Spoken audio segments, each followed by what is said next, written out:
when I look at your backswing, you get in a position where your trail leg locks out, okay? But you still don't get any turn. And that's because of what's happening here with your lead knee, okay? You watch your foot come up like this every single time, and this is the position you get in here. You can see there, you know, I'm model posing. I'm not turning in a golf swing. I want you, you know, a feel we could use to try and get you in a position where you turn more is that this knee is gonna stay in, okay? So watch me move back here. I push this hip back. You see how my knee just rolls in a little bit when that's happening, okay? So the feel is gonna be that the trail leg extends and push the hip back, and this knee just rotates around with it. Let the hip take that knee in. Don't feel like you're in a position where you are maneuvering that knee.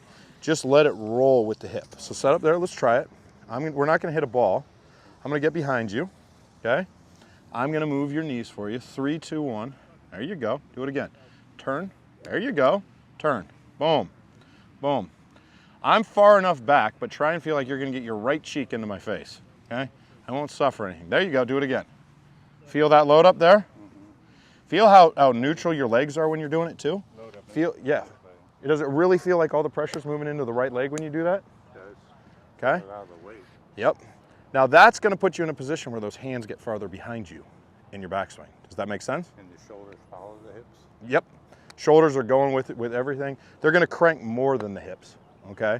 You don't need to get 90 degrees of hip turn here. You're trying to get about 45 of hip, 90 of shoulder, if that makes sense. 45 of hip, 90 of shoulder? Yep. That's why I top it so much, because if I collapse this knee in. Because you bring everything in? I don't think that's why you top it. I think you top it because you're cutting across it so bad you're trying to save everything, but this is the feel you need for that. You get in here and you put yourself in a position where you go up, and when you set up, you get this lead arm really straight, and then you try and reach this arm underneath, right? And this is a neutral grip here. That tilts your shoulders at a pretty big tilt, right? When we're already tilted down here, like that's what you try and do with a driver when you're trying to hit up on it, but you do it through other means, okay? Now, I'd want my players to get in here, get everything like this, everything level, and just tilt down to that golf ball. Does that make sense? So see how my shoulders are pretty level? There's probably about 2 degrees of tilt between my lead shoulder and my trail shoulder. So that's gonna require us getting in here, feeling there's some bend in our arms, and then tilting down. Come on over here. Doesn't the club head have to lean forward a little bit? No.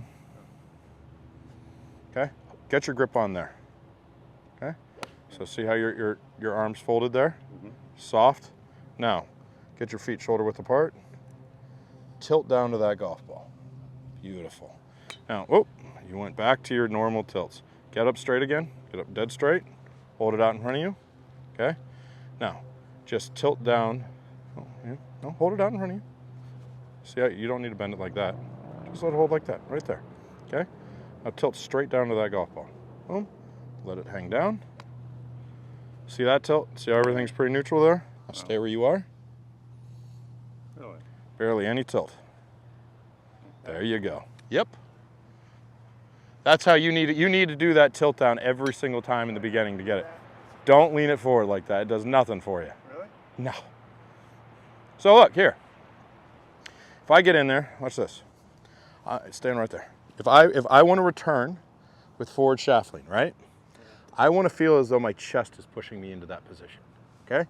When I set up like you are, you've disconnected everything, so you're relying on your arms going back and pulling it that way, whereas I can get in here and turn, and then everything flings off my chest. I get more power out of that, I get more consistency out of that. I'm using my big muscles instead of just trying to drag my arms through impact. Does that make sense? Is it a true statement that your wrist should be the first pass the ball before the club head? Your hands should get past the ball, yes. You want to be in a position, it depends on how much speed you have as a player, right? If you're a really high speed player, I like my college kids, like you see this kid Max I post all the time, he's got his hands over his lead shoe at impact. I got a lot of college players that get up there. Yeah, not at setup, but in setup he's doing, you're doing. It's straight up and down, and then he works into it. All my good kids set up neutral and work into it. You can get a little shaft lean. There's a lot of good players who have done that. But you never want to be here where you're creating that tilt, especially if I see you and you consistently struggle with contact issues constantly. Yeah, that's asking for terrible contact when you do that, right? I mean, you get in here, if you're a slower speed player, like you're not a super high speed player, you don't want your hands getting there over that lead shoe like that. You just want your hands slightly in front of that golf ball because you're going to want more loft to get the ball in the air, right? If you create a lot of speed, you don't need that loft to get the ball up. Does that make sense?